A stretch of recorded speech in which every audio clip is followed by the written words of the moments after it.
Bismillahir Rahmanir Rahim. How can there be evil in the world if Allah is all merciful? So, firstly, Allah is the creator of all. Yeah, Allah is Rabbul Alami. He is the Lord and Master of the worlds. لا يسأل عما يفعل. There is, He is not asked about what He does. وهم يسألون. And they will be asked. Sheikh Adib Kallas would use the example of, because the principle is للمالك أن يفعل في ملكه ما يشاء. The owner can do with what they own as they wish. That if someone had an apple tree at the back of their residence, but it was blocking the light, and they said, you know what, I want a nice, or a cherry tree. They wanted a nice table for their dining room. So they chopped down the tree. Can the tree complain? Why do you chop me down? I was living. But then the owner made a dining table, but there was some wood left over. So he said, the toilet seats in the basement, they're kind of old. So he had a toilet seat and a toilet seat cover made from that wood. And there's some wood left over. So he said, winter is coming. I'll use this wood in my fireplace. Now, can the tree complain about being cut? No. Because the tree belonged to the owner, and he can do with it as he wills. But then, can the tree that's being used as a toilet seat complain? How come I'm being used as a toilet seat while the other wood is being used as a dining table? And the firewood says, what are you complaining about? I'm going to get burnt. So, Allah has created this world out of nothing. And in absolute terms, He owes it nothing. But He has chosen to deal with it on the basis of encompassing wisdom, and creation has numerous wisdoms. Creation manifests all the attributes and perfections of its creator, both the attributes of mercy and the attributes of perfection and majesty and rigor and lordship. That's why we learned the 99 names of Allah subhanahu wa ta'ala. But as relates to us, the existence of evil is a test. It's not a contradiction.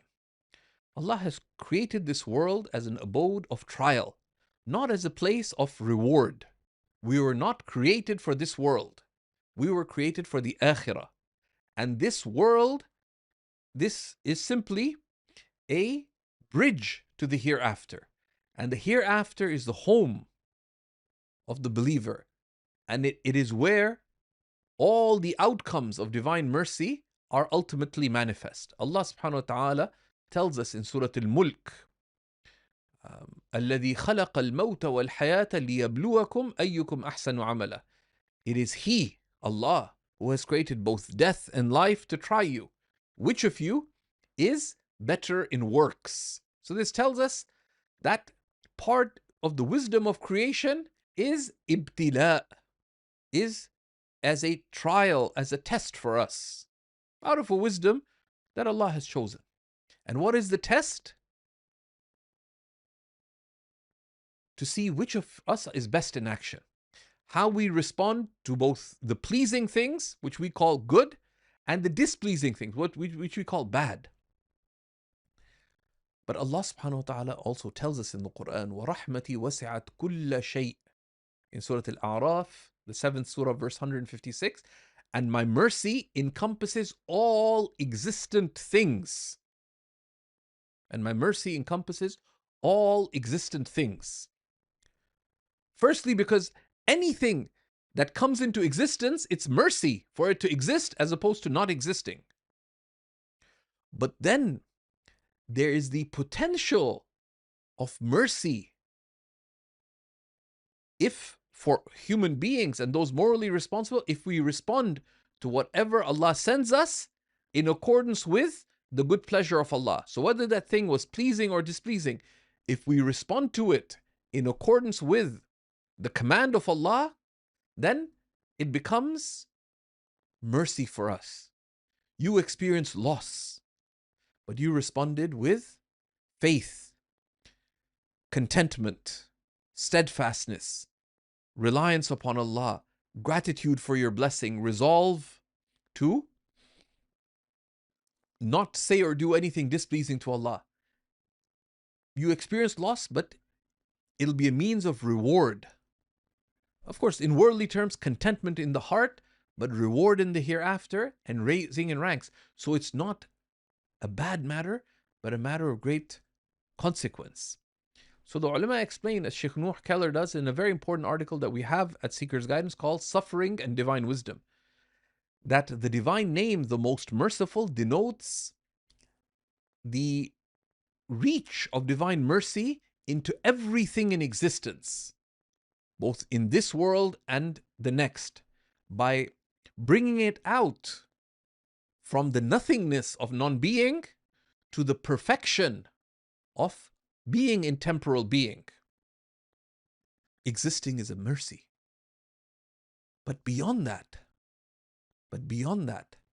for us, whatever Allah sends to us, if we respond in accordance with the pleasure of Allah, whatever happens is for our good. Right? Whatever happens is for our good. The Prophet ﷺ tells us that عَجَبًا لِأَمْرِ الْمُؤْمِنِ, how strange are the affairs of the believer. For all their affairs are for their good, and that is only for the believer. Here, the believer being the one who looks at what is happening with the eye of faith. If pleasing things happen, the Prophet ﷺ says, they have gratitude, and that is for their good. And if displeasing things happen, they are steadfastly patient, and that too is for their good. So for the believer, in reality, there's no evil.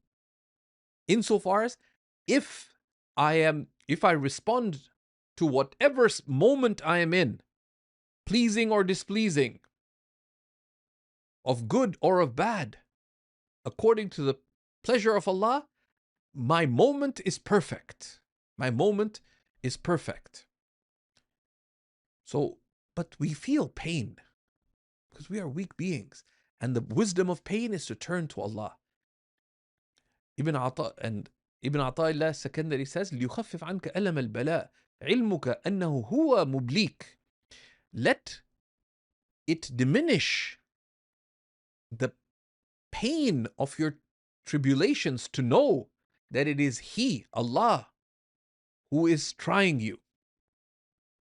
And are you accustomed to anything from Him but complete mercy? Right? So Shaykh Nuh Keller explains in his article basically that every pain sent by Allah, who is the ultimate beloved, is a hidden gift.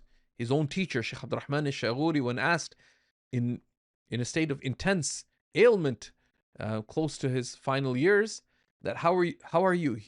He smiled and says, كفوف الحبيب ما أحلاها. The slaps of the beloved, how sweet they are. Right? So how strange are the affairs of the believer, said the Prophet ﷺ, right? Because all that happens to us is for our good. If pleasing things happen, we have gratitude, and that's for our good. And if displeasing things happen, we remain steadfast, sabr. And we remain steadfast, which is we see it as from Allah, we have no complaint, and we have certitude that if we remain firm on what is pleasing to Allah, we have eternal reward for it. And that too is for our good. And this hadith is in Muslim and elsewhere. And that's why you see believers, right? In tribulations, you see the difference between the believer and the disbeliever. During COVID, so many people were sick and in hardship, etc. But the people of faith respond with faith. They see it as from Allah and they have no objection. There's others who, even if they're not sick, they are so afraid that it's as if they're being tormented even before the tribulation befalls. See our brethren in Gaza. The mountains of faith that little children are, because they get this reality. This is from Allah.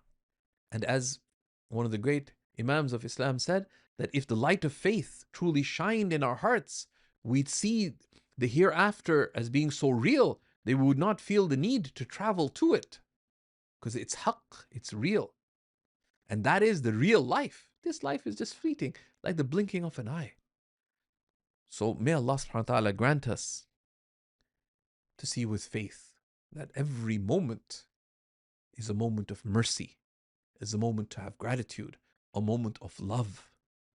And all we have to do is to respond to every moment Allah sends us in accordance with what is pleasing to Allah or what is beloved to Allah, mighty and majestic. لا إله إلا الله محمد رسول الله